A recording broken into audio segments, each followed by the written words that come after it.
Hey everyone, it's Cindy Lou here with CHRO Mastermind Groups, and I'm joined today with Kristen Bruner. She's the Global CHRO for Huron.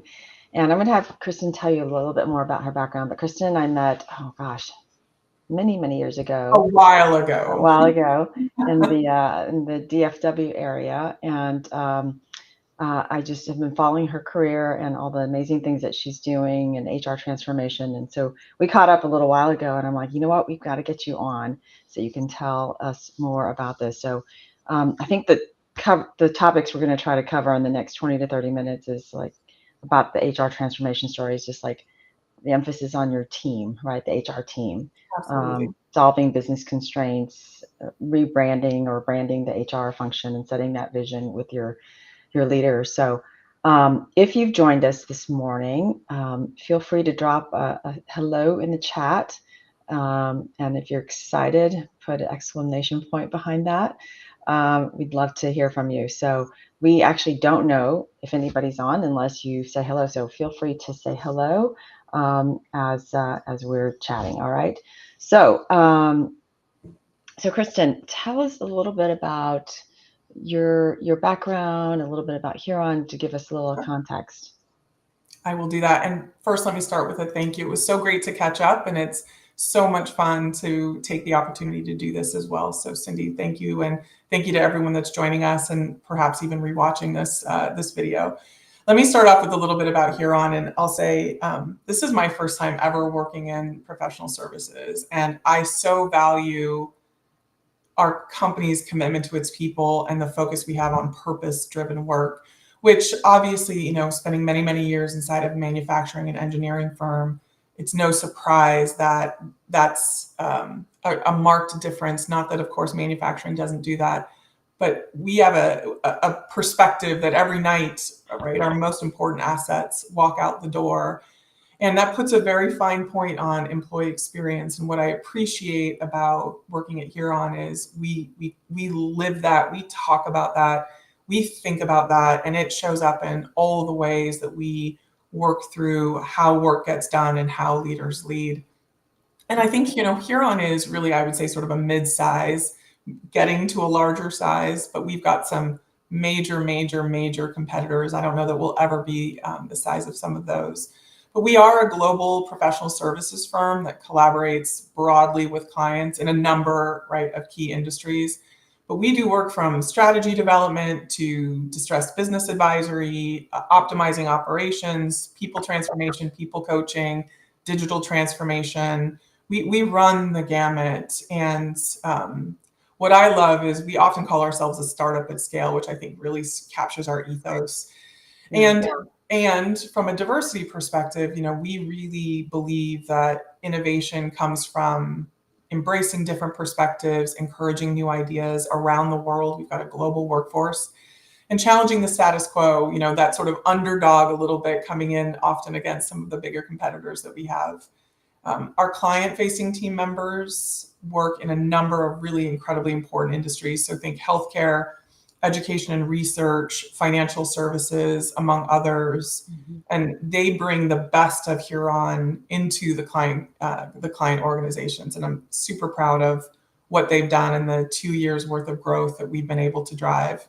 For me personally, gosh, I would just say, how do you summarize a career? I have had such an amazing opportunity and such a wonderful series of roles and jobs and stretch goals and stretch opportunities. And I've seen things and been able to do things that honestly I never expected to see. I spent nearly 20 years with the Boeing company, and I'm deeply appreciative of all that I got to do, learn, experience. I think having the opportunity to work in so many different roles, in so many different businesses, certainly left an indelible impression on me, but it also underscored the need to keep an open mind, have strong learning agility, all of those things. So, and 20 years in one place, also, you continue to learn. So coming into Huron, I really had to learn to see, listen, observe, watch, all things that made Huron special, bringing the best of what I knew, but also,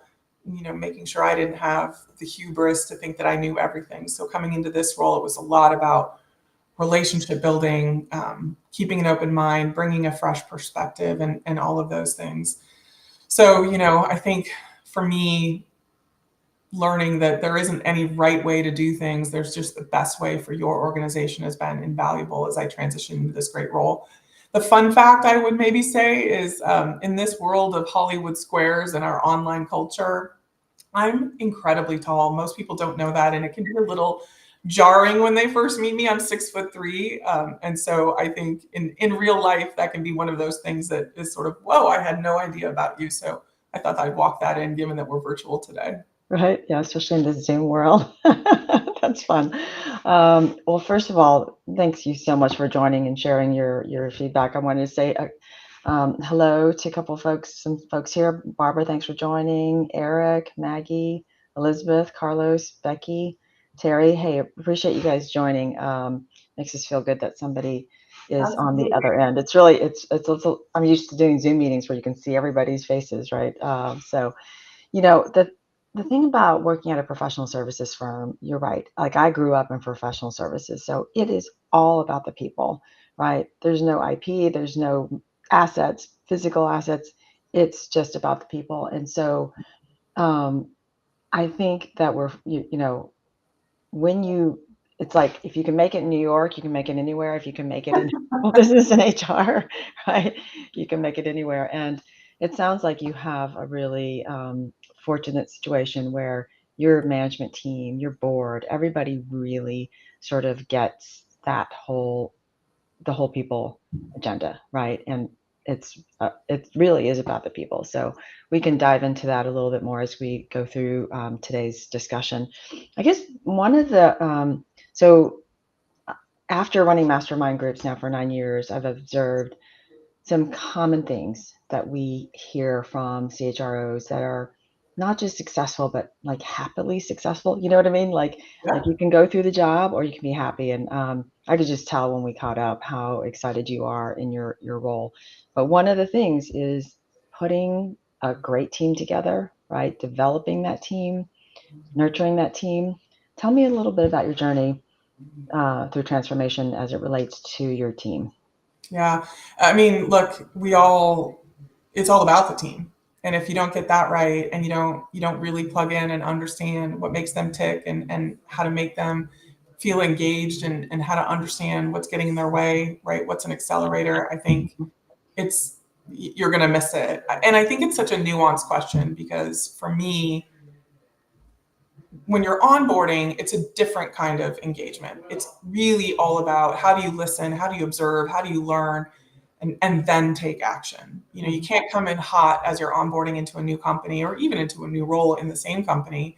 You really have to be respectful and create a space of dignity and seek to understand before you just immediately start taking action. Because if you do that, then you're not building the team, right? You're putting your own perspective out before everyone else's. I'm super lucky, I think, in this team at Huron that they were game, they were ready, they wanted to drive the transformation as much as, I think the business decided we needed it as well. So, for me, I think it's the first thing when you're onboarding is, be positive, respect, honor, listen, have a perspective that everybody on the team was working hard and doing what they thought was right and best. So, if you don't like something, maybe it's because you just don't understand it. And I think it's about starting there. I spent probably the first 6 months talking to anyone who would speak to me. And certainly, even in my own team, I met with everyone. I created opportunities to have, either one-on-one coffee chats or roundtables, just sort of focus groups, what's working, explain to me our engagement results, and just being consistent in that message. And certainly a lot of one-on-ones with the HR team and the HR leaders and the key partners. You can't forget the people that work with you every single day, whether it's IT or legal or communications. You've got a lot of great partners that contribute to the success of the overall organization that manifest, right, sort of the HR remit. And you've got to treat them. I mean, they're part of the team as well. They may be in a different function, but they're part of the team as well. You got to be transparent. You got to share what you're doing. You got to tell people why you're doing it, and you got to come back to them when you say you're going to. So you got to do what you say, and you got to mean what you say. And for me, I felt like the team really needed the opportunity to co-create our future. So it wasn't just anything I architected. In fact, we, for our operating model change, which coincided with a business operating model change, I actually stood up a Tiger team and said, here's a ton of information. Here's all the different HR operating models. You guys come back with a recommendation on how you think we ought to do this. And and what I appreciated about their work, first of all, they took it incredibly seriously. They listened not just to the business leaders in terms of what do they need and what does the business need more of and less of, but obviously then spent a lot of time talking about the team. And where we're at now, we focus a lot on, we have HR development days, we continue to drive engagement actions. So for me, it's all about, how do we continue to make everyone feel like they get to come into work and it's a great day at work? Not every day is a great day, but on the whole, if you're putting more great days together rather than less, and how do we create the space for workflow improvement? So the work you don't like to do or that's non-value added or can be automated, how do we automate that and drive those kinds of changes so that you feel like you're learning and engaging at every level, at every part of the team. So it's been great. I love the coming in and listening and really taking sort of a positive perspective on what might be happening as you onboard. And then I also love your comment around workflow improvements, right? There's so many HR professionals who are sort of stuck in tactics, and it can be really challenging to put that strategic hat on when you're like mired down into details. I know that I chunk out my days, right? Like I'm like, and I get to control that, right? Like in the mornings, I do my deep thinking work. In the afternoons, I'll get on Zoom. But sometimes you don't have that choice when you're in HR where there's a fire drill. So I love that. But also, you mentioned something earlier about some development that you're bringing in, and I thought it was really interesting that you called it strategic consultation. Yeah. Right. And so think about it. You work at an 8,000 person consulting firm. If your team doesn't show up as consultants, right? If your team doesn't show up as consultative, how, that just can't work, right? So I don't know if you, I'd love to hear your thought behind Sure. that. Rare that I hear that training, right? It's like, oh, we need more on the technical HR stuff, or we need things on soft skills. But tell me about that strategic consultation piece. Sure. I mean, we certainly do those as well, right? I think it's always important that people feel like they also get to master their own development. So, nothing gets pushed, nothing is, told per se. We do, this is all about opportunity. But what's great about the strategic consultation, and we're also focusing on business acumen, is it aligns directly to the maturity assessment we've done to be the foundation for our strategic plan and our priorities for 25, 26, and 27. And the team highlighted, my leaders highlighted, this is where we think we need to get better at as a business, as a function, in order to enable the end user. Because you're absolutely right, every single one of the people that we work with every single day is consulting to somebody else to help make their business better. That's the nature of the work that we do. And so for us, we call that fostering extraordinary HR. And we have a very high pillar for ourselves. In fact, it came from one of my first discussions with our board members. They said to me, I'd really like HR to deliver more wow. That was the feedback they gave me. And I can't unhear that. I couldn't, and it's always been sort of on my mind. And the team really rallied around, I'll see you and we'll raise you with extraordinary HR. And part of that is, how do we listen? How do we solve strategic problems? How do we engage directly with the business and address not just what's presenting, sort of what is the symptom, but really get at, what's happening underneath from an organizational dynamics, maybe a disconnect or a misalignment in certain processes that we have that are creating friction for an employee or between teams. And we're in a matrix organization now, so that shows up quite a bit. And so being good at understanding, diffusing, but being able to address the business root cause, not just the behavioral root cause, is everything. Yeah, that's awesome. I'm going to flow right in and dig in a little bit more into these business constraints, because I think that is so critical. I want to say hello to a couple more folks here. So thanks, Todd, for joining, Jonathan, Peyton, Trish, Looks like Jonathan might have some questions. We'll address those a little bit later. Quick for the audience, if you believe that the most fun part of your job is getting to work on the strategic work, put the word strategy Oh, in, I love that. right? Just type in strategy in the comments. And let's dive into that. The business constraints, right? That it's so easy to jump into solutioning. So I loved what you said about listening, but tell me how you guys align your strategic HR initiatives with the business. And again, Mhm. full credit to my team for being willing to be different in this space. So if I were to give a pithy answer, I would say I don't think you align the functional priorities. I think you build them from the business into the function. And so that's been one of the first changes I think that we made. So, how do we get data? How do we make sure that we really collectively understand where the business is headed? So where are the strategic growth areas? Where are we challenged by margin?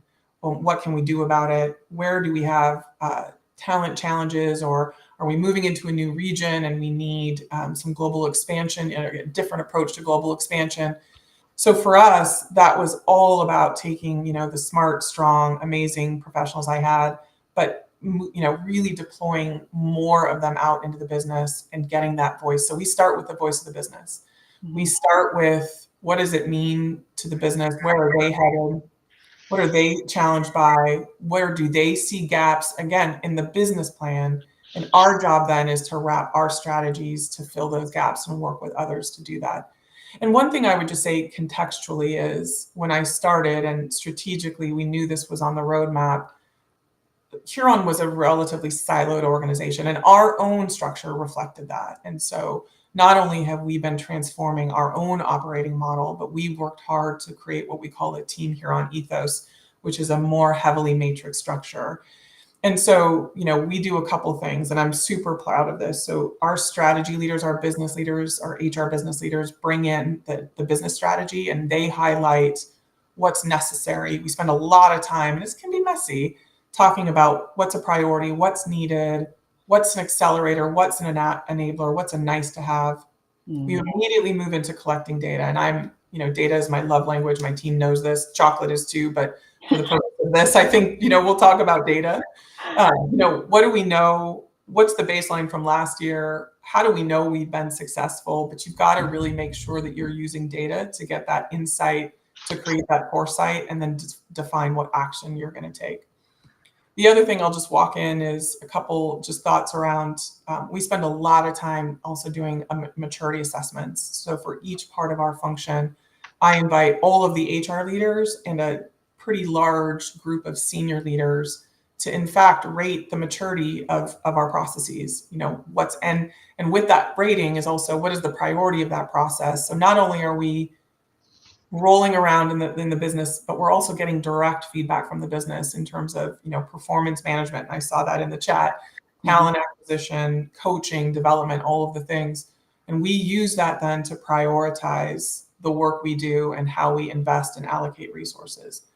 The last thing I'll say is, I'm a big believer in project management, but also stakeholdering, keeping your board connected, keeping your leadership team connected, and making many course corrections along the way. But, I've been so proud of how the team is engaged directly in this, but starting with data, really driving those priorities, making sure we understand what measures we're going to use at the same time so that we know when we've been successful, and then stakeholder.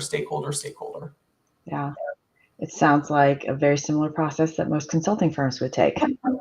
Imagine that. Yeah, yeah. But I was just like, "Ooh, she said the magic word, strategic consultation." All right, so it looks like a lot of people here are excited about the work they do in strategy. So Right. yeah, thanks for joining us. I guess my only question on that, the last few minutes is it dark chocolate or milk chocolate? And in the Really, audience, with the exception of white, right? I'm not a white, and please don't at me in the comments about not loving white chocolate, but my team absolutely, every once in a while in my office in Chicago, little packages will show up, and I'm eminently grateful for the kindness of the team, and how to help me get through, particularly tough days with a Yeah. a little bit of Hershey's or a Reese's peanut butter cup. And again, no advertisement for them. They're just, yeah. I love it. Okay, we have a couple of questions that I think are relevant to this discussion right now around data. And I'm a data guy, so Eric knows this, data person too. How do you drive data-oriented mindset with your HR team, especially in areas where those folks may not be living in much data? Yeah, I think the first thing you have to do is you as a leader have to make sure that as you're having discussions and people are bringing ideas and perspectives forward, you appreciate what they bring forward and you send them back to go get the data, right? You have to be consistent. Thank you, Kirk. I agree. White chocolate isn't chocolate, but back to data. I think you really have to be consistent about saying, I love this point of view and it's existing in the polarity and using that. And what data did you look at to come to prove this hypothesis? Or as you're contemplating what problem we're trying to solve, what are the KPIs they're using, or what benchmarking have you done? And let me see those.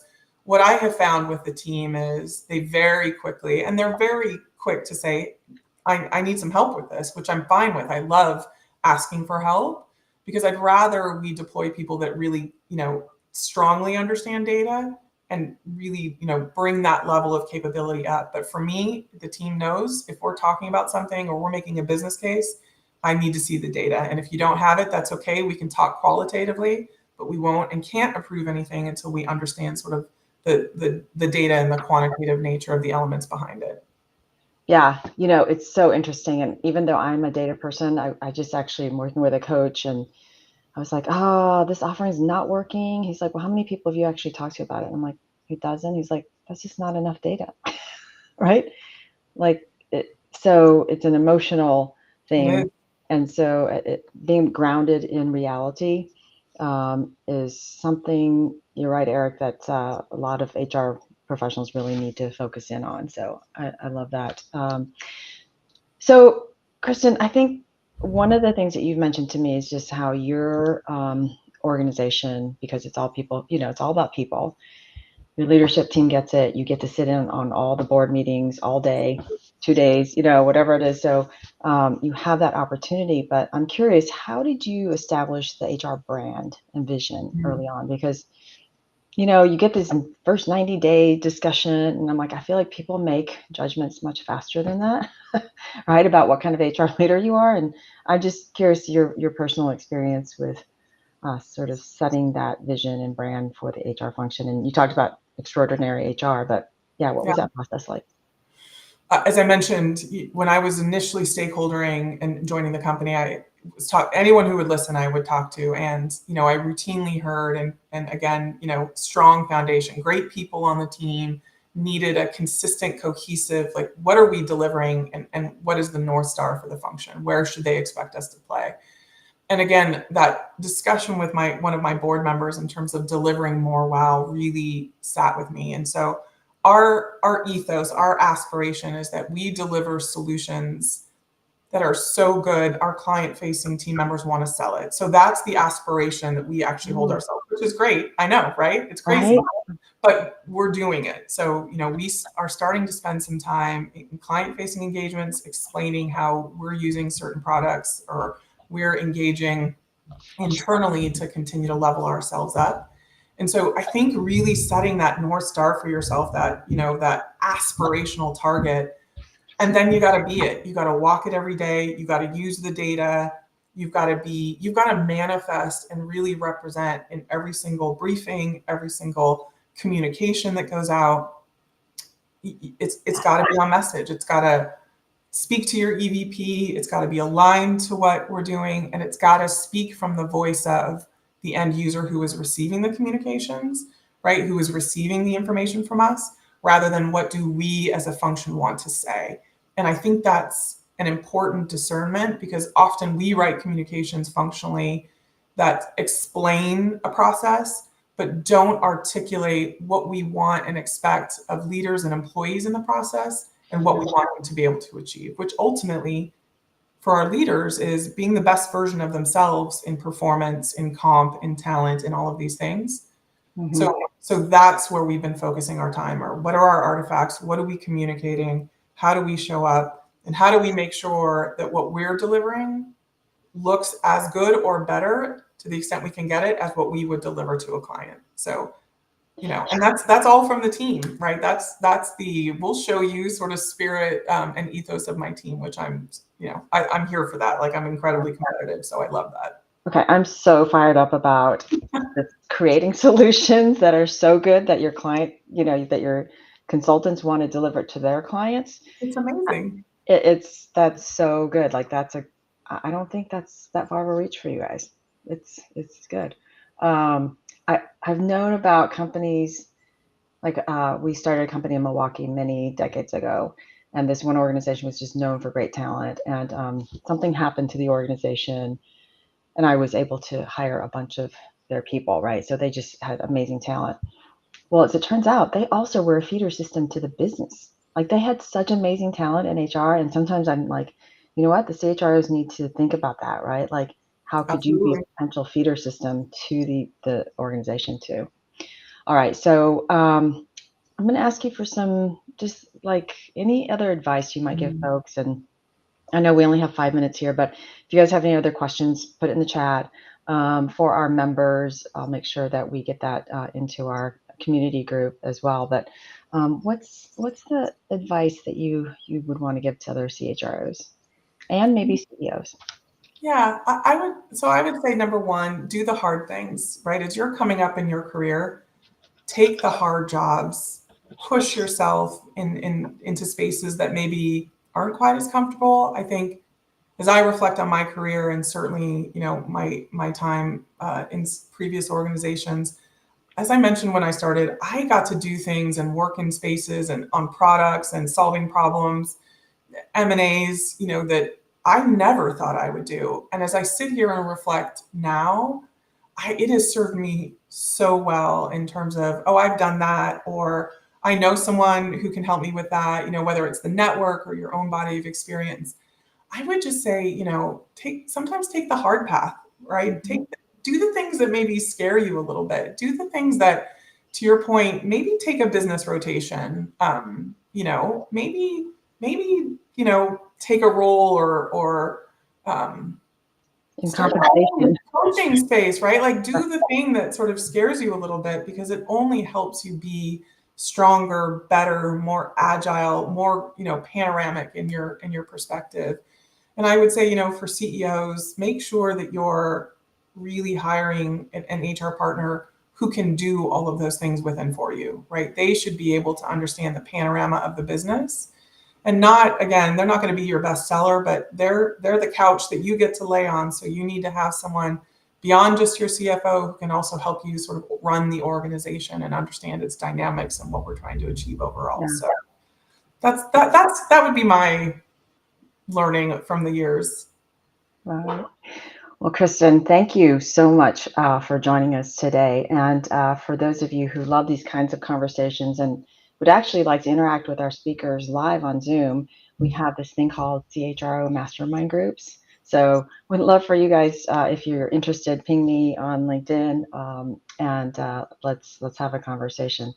Kristen, thank you so much. I love the aspirational side of like being a service provider, potentially from I guess, HR perspective. I love the strategic consultation side of things and just how much clarity you have around the impact that you want to make for your people. So thank you. And thanks for having me.